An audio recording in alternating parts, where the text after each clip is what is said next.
मध्य प्रदेश के बागेश्वर धाम सरकार पंडित धीरेन्द्र शास्त्री आजकल चर्चाओं में है। ये चर्चा नागपुर से शुरू हुई, जब पंडित धीरेन्द्र शास्त्री पर अंधविश्वास फैलाने का आरोप लगा। अंधश्रद्धा निर्मूलन समिति ने कहा कि जब बागेश्वर धाम सरकार को चमत्कार साबित करने के लिए चुनौती दी गई है तो कथा बीच में ही छोड़कर वो चले गए। इसके बाद पंडित धीरेन्द्र शास्त्री का भी बयान सामने आया। उन्होंने चुनौती देने वालों को रायपुर बुलाया, जहां अभी उनकी रामकथा भी चल रही है। शुक्रवार को पंडित धीरेन्द्र शास्त्री ने कई मीडिया कर्मियों के सामने चमत्कार करने का दावा किया। एक नेशनल न्यूज चैनल के रिपोर्टर के चाचा का नाम लेकर उन्हें मंच पर बुलाया। अब वीडियो भी तेजी से वायरल हुआ।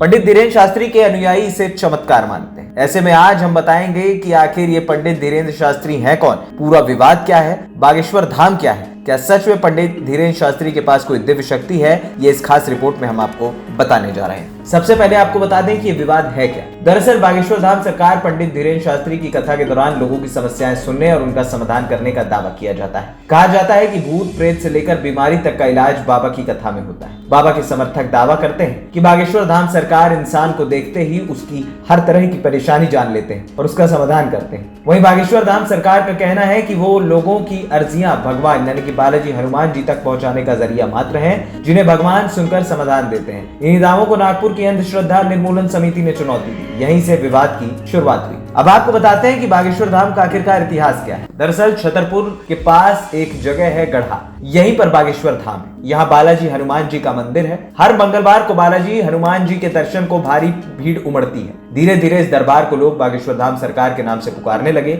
यह मंदिर सैकड़ों साल पुराना बताया जाता है। 1986 में इस मंदिर का रिनोवेशन कराया गया था। 1987 के आसपास यहाँ एक संत बब्बा जी सेतुलाल जी महाराज आए। इनको भगवान दास जी महाराज के नाम से भी जाना जाता है। धाम के मौजूदा प्रमुख पंडित धीरेन्द्र शास्त्री भगवान दास जी महाराज के ही पौत्र हैं। इसके बाद 1989 के समय बाबा जी द्वारा बागेश्वर धाम में एक विशाल महायज्ञ का आयोजन किया गया। 2012 में बागेश्वर धाम की सिद्धपीठ पर श्रद्धालुओं की समस्याओं के निवारण के लिए दरबार का शुभारंभ हुआ। इसके बाद धीरे धीरे बागेश्वर धाम के भक्त इस दरबार से जुड़ने लगे। दावा होता है कि यहाँ आने वाले लोगों की समस्याओं का निवारण किया जाता है। अब आपको बताते हैं पंडित धीरेन्द्र शास्त्री आखिर है कौन और उनके बारे में जानना क्यों जरूरी है। दरअसल अभी बागेश्वर धाम की बागडोर पंडित धीरेन्द्र शास्त्री के पास। पंडित धीरेन्द्र का जन्म 1996 में छतरपुर जिले के गड़ागंज गांव में हुआ था। इनका पूरा परिवार अभी भी गड़ागंज में ही रहता है। पंडित धीरेन्द्र शास्त्री के दादा पंडित भगवान दास गर्ग भी इस मंदिर के पुजारी रहे। कहा जाता है कि पंडित धीरेन्द्र का बचपन काफी कठिनाई में बीता। जब वो छोटे थे तो परिवार की आर्थिक स्थिति इतनी खराब थी कि एक वक्त का ही भोजन मिल पाता था। पंडित धीरेन्द्र शास्त्री के पिता का नाम राम कृपाल गर्ग और मां सरोज गर्ग है। धीरेन्द्र के छोटे भाई शालिग्राम गर्ग जी महाराज हैं, वो भी बालाजी बागेश्वर धाम को समर्पित है। मीडिया रिपोर्ट्स की माने तो पंडित धीरेन्द्र शास्त्री ने 11 साल की उम्र से ही बालाजी बागेश्वर धाम में पूजा पाठ शुरू कर दी थी।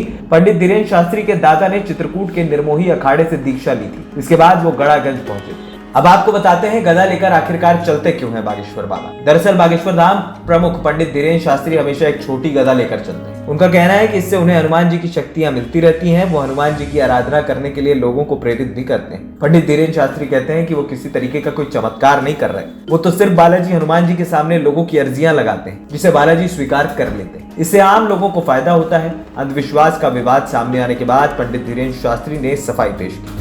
उन्होंने कहा कि वो अपने दरबार में किसी को बुलाते नहीं हैं, लोग खुद की मर्जी से आते हैं। वो तो सिर्फ लोगों की अर्जियों को भगवान के सामने रख, बाकी सब कुछ भगवान की तरफ से ही होता है। अब सवाल ये उठता है कि आखिरकार जिन लोगों ने बाबा बागेश्वर को चैलेंज किया है या जो लोग पंडित धीरेन्द्र शास्त्री पर उंगली उठा रहे हैं, क्या उन लोगों को ये पता है कि यहाँ पर वो जो भी निवारण करते हैं वो निःशुल्क करते हैं? अगर उन्हें पैसों के लिए ही करना होता तो वो कब का कर चुके होते। वहीं दूसरी तरफ लगातार तेजी से बढ़ती लोकप्रियता भी पंडित धीरेन्द्र शास्त्री के लिए एक बड़ी चुनौती है, जिस वजह से अब वो सुर्खियां बटोर रहे हैं। विंध्य दस्तक की रिपोर्ट।